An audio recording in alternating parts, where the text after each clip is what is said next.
Poor people should go to the branch. The main branch is for ladies like me. I went to deposit $100 at the main branch of a major bank and was met with such verbal abuse. This bank employee, Dora, has harassed me several times before. I've tolerated it until now, but I've finally reached my limit and decided to give Dora a taste of her own medicine. My name is Maggie, 43 years old, living a busy life with my work. I've always been fascinated by machines since I was young, studied in the engineering faculty at university, immersing myself in programming and robotics. The engineering faculty was overwhelmingly male-dominated, and being a woman in such a field was often seen as unusual. But I was so engrossed in my studies that it didn't bother me. After graduation, I joined a private company and have gained various experiences leading to where I am now. Currently, the company I work for is facing its biggest crisis ever, a severe labor shortage. Originally, we were a small team, never with much leeway, but business suddenly grew and we found ourselves drastically understaffed. Moreover, a key male employee who had been a pillar of the company resigned due to sudden illness. His departure was a significant blow as he was capable of handling a vast amount of work in a short time. We're urgently recruiting new talent, but we can't just hire anyone. We're conducting proper recruitment tests, so it will be a while before new forces join us. I keep telling myself to endure it until then, but everyone, including myself, is exhausted from the overtime work. I'm not as young as I used to be, and lately I've been feeling the strain. And amidst all this, I encountered an unbelievable person at the main branch of a major bank, a bank employee named Dora. I met Dora about a month ago, in April. I had business at the bank and stopped by the main branch. As I was walking to use the ATM, I accidentally bumped into Dora. It was just a light brush of arms, but I immediately apologized. "Are you okay? I'm sorry." But then Dora snapped. Huh?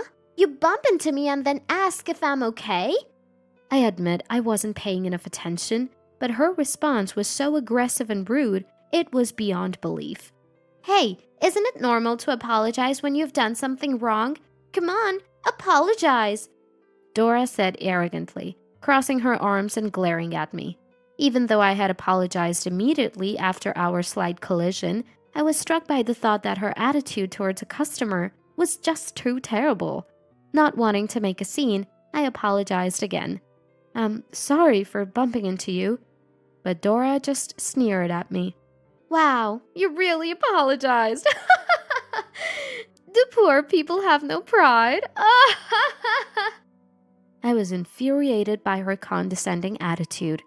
Considering how she mocked a customer over a minor bump, I thought her behavior was far too inappropriate for a bank employee and was about to complain when Jeffrey, the manager of the main branch, appeared.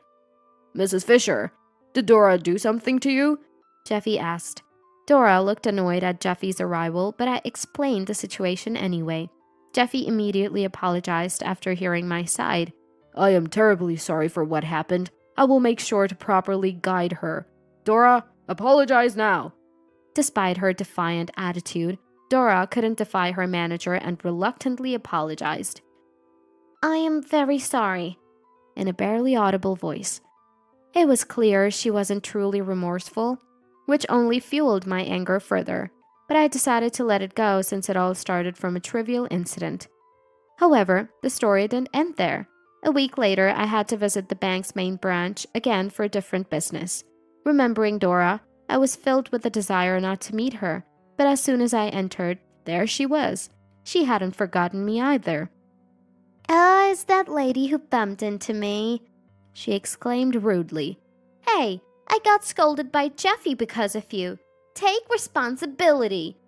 Responsibility? When you were also at fault?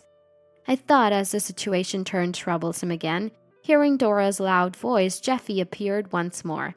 "I apologize again for my employee's rudeness. Dora, go over there," he said, sending her away. After finishing my business, I was curious about Dora, so I asked Jeffy, "Why does Dora behave so badly?" That's a bit of a complicated issue," Jeffy explained, looking quite uncomfortable. "Dora is the daughter of an executive from a company called AI Company. Since joining, she's been under the misconception that she's important, and despite our efforts to educate her, she hasn't changed much."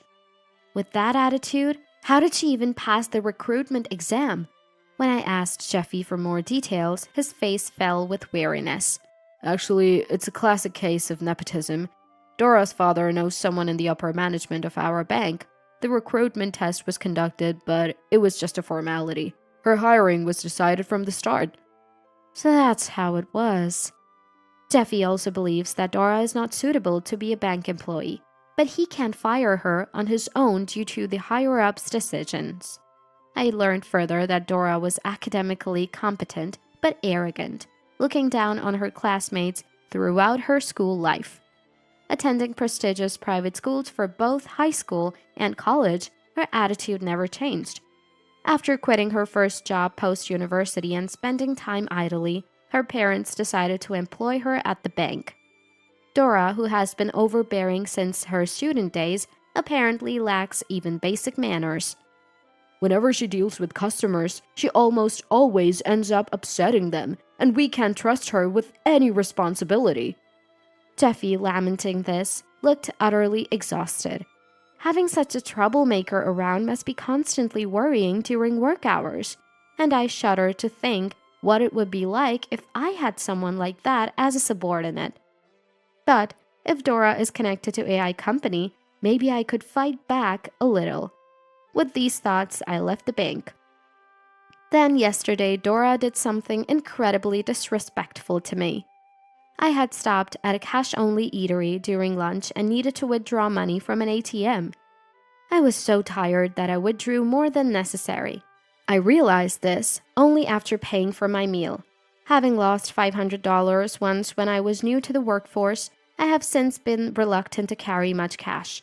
I wanted to redeposit the excess, but time constraints made it difficult.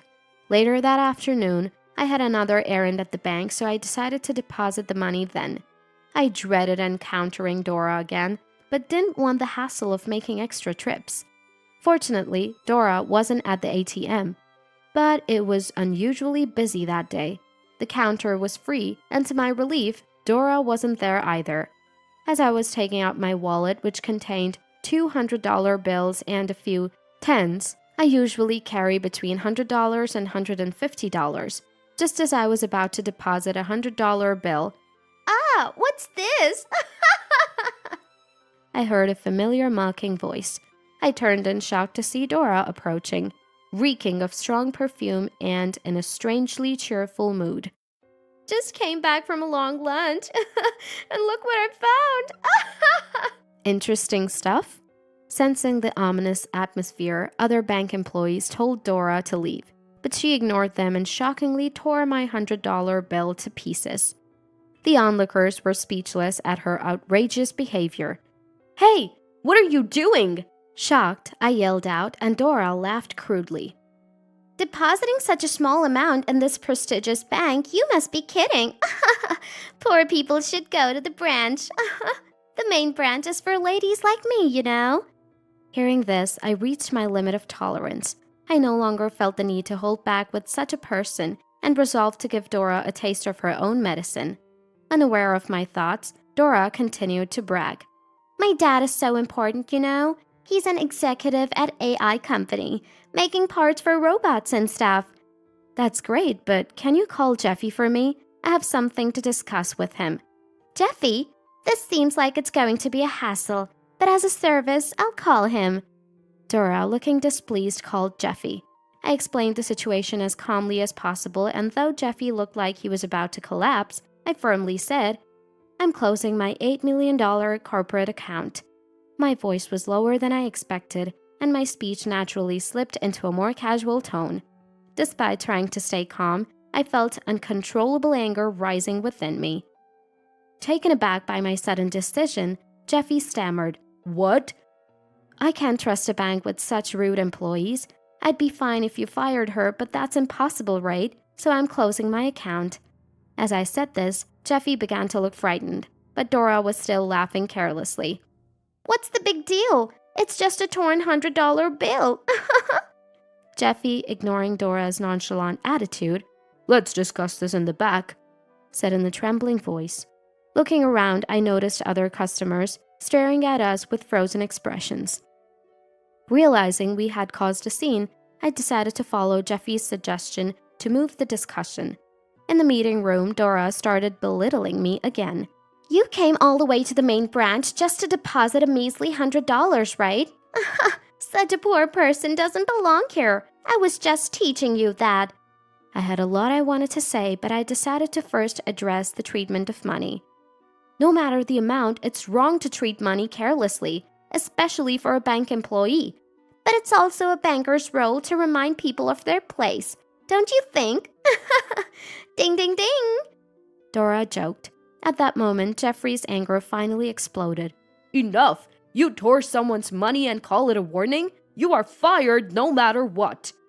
Oh, as if that's going to help. The higher-ups will scold you, won't they?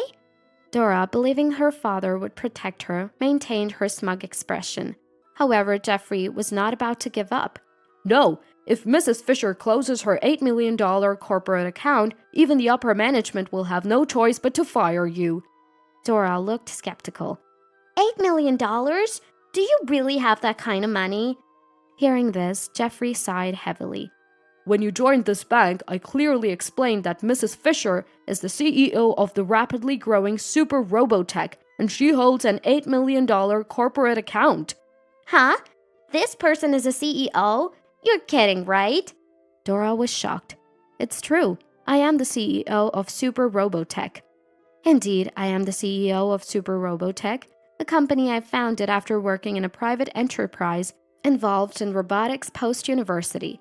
Initially, it was tough with just a few like-minded colleagues and tight finances, but we recently experienced rapid growth due to the success of our pet and caregiving robots. The media attention has been great, but it has made us extremely busy, and we are currently struggling with a shortage of staff.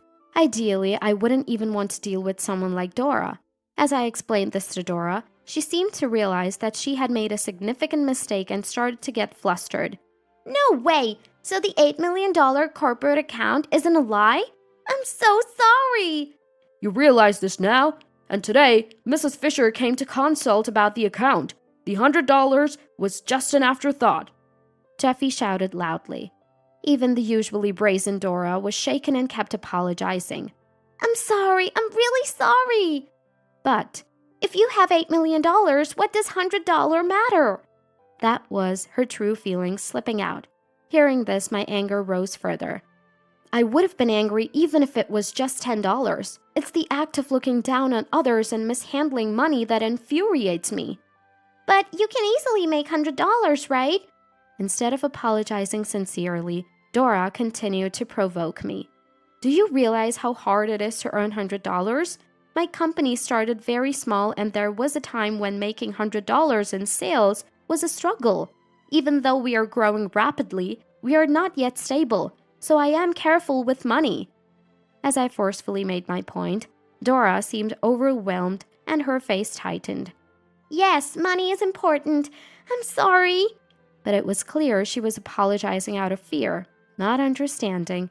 You've done things that are beyond a joke, so don't think a mere apology will suffice. Unless you're fired, I won't be satisfied. You're seriously trying to get me fired? That's a bit much. Dora's earlier bravado was nowhere to be seen. She started to panic, but I found her attitude somewhat amusing. You're an executive's daughter, right? Your family is wealthy, so even if you get fired, you shouldn't have financial troubles. No, that's not it. I have my own issues. Dora interrupted me, waving her hands frantically. Actually, just this morning, Dad warned me about my attitude at the bank. He said if I cause any more problems, he'll kick me out of the house. Actually, I felt I had to do something, so I contacted Dora's father, Jeffy added. Dora glared at him as if to say he had done something unnecessary. Don't look at me like that. Haven't you always caused trouble for your parents since you were a child? This was bound to happen. Dora looked down as I spoke to her sternly. Indeed, My parents have always been worried about my bad attitude, and I lied about becoming serious to get this job at the bank. That's why you're being abandoned. I sighed. Suddenly, Dora's face lit up with an idea. If Dad doesn't find out I'm fired, it'll be fine. So everyone, please stick to the same story. I was appalled by her absurd suggestion. I'll pay you if you help me, she offered, thinking money could sway us. However, I wasn't protesting for money and wouldn't remain silent. Instead, I shared this with her. Your father's company, AI company, does business with my company. I even had a recent opportunity to work with your father, so I've already reported your misconduct. What? Dora was stunned. Your actions are already well known. Why did you tear up the money, especially after your father's warning? Well, I thought I'd get away with it. Just got carried away. Dora struggled to find words. Suspecting she was hiding something, I moved closer and sniffed. The source of the peculiar smell became clear. Have you been drinking? What? Dora's voice pitched high, her shoulders trembling. No way! I would never drink on the job. Lying only worsens your impression, I warned. She finally admitted. Yes, I drank at lunch. Dad threatened to throw me out, and I was under tremendous stress. Drinking during work hours is unprofessional. Your unusual high spirits were due to alcohol, I see. I couldn't help but remark. Dora's face turned as if she was about to cry. The alcohol has worn off. Please don't be so harsh. I only drank a little to relieve stress. I am remorseful. Drinking at work is not acceptable, regardless of stress, I scolded. Dora felt silent, so I took the opportunity to insist on a proper apology. After all the trouble you've caused, shouldn't you apologize properly? You yourself said before, if you do something wrong, you should apologize. You're right, Mrs. Fisher. Apologize sincerely from the bottom of your heart. Encouraged by Jeffy, Dora apologized. I'm truly sorry. I realize now that I went too far. I will properly compensate for the $100. Her demeanor was genuinely humble, and her regret was evident. However, I had no intention of helping her. I will report your misconduct to the bank's upper management and strongly advocate for your dismissal. Be prepared for that. Even Dora seemed to understand that resisting further was futile. Yes, she nodded and then fell silent. Whatever lay ahead for her was not my concern. With these thoughts, I left the bank. Later, I learned from Jeffrey that Dora had been formally fired. Other customers witnessed Dora tearing the money and filed numerous complaints. With the potential closure of Mrs. Fisher's corporate account, even the upper management couldn't protect her any longer. Jeffy explained. But the story didn't end there. Someone had posted the scene of Dora tearing the money and hurling insults on social media, causing an uproar. Dora, already infamous among some customers for her bad reputation, had her full name quickly spread online. Her connection to AI company, where her father was an executive, was also uncovered, leading to numerous complaints to the company. A week later, Dora shockingly uploaded a rebuttal video on social media. I've been kicked out of my house and lost my job. I'm too scared to go outside because of public scrutiny, making it impossible for me to look for work. How am I supposed to live in extreme poverty? Her angry appeal to the public caused another blow-up on social media, and her address was identified from the scenery reflected in her window. But Dora, further angered by this in a video, I've moved somewhere else, she said. However, her new address was inadvertently revealed in the video, leading to further identification. Moreover, her act of tearing money was considered vandalism, resulting in a fine. Unable to pay due to her financial state, Dora had to accept alternative sentencing. Having become infamously known nationwide, her life would likely continue to be difficult even after completing the sentence. Meanwhile, I continue as CEO of Super Robotech. The staffing issue resolved with the arrival of competent applicants, reducing the workload on each employee and revitalizing the team. My own workload has eased, improving my efficiency and reaffirming the value of expanding the team. I'm committed to preventing severe staff shortages in the future. I didn't cancel the $8 million corporate account after receiving a formal apology from the bank. However, For easier fund management, I did transfer some money to another bank's corporate account, which was the original reason for my bank's visit that day. The bank, now free of Dora, has become a pleasant place to use again, and Jeffy seems happier too. The ordeal with Dora was challenging, but now that she's gone, I've decided to move on as quickly as possible. I'd rather focus on my passion for robotics and continue working hard for my employees and our beloved robot projects. Despite future challenges, as the CEO, I'm determined to persevere and stay involved in the robotics industry as long as possible. With these thoughts, I continue to dedicate myself to my work today.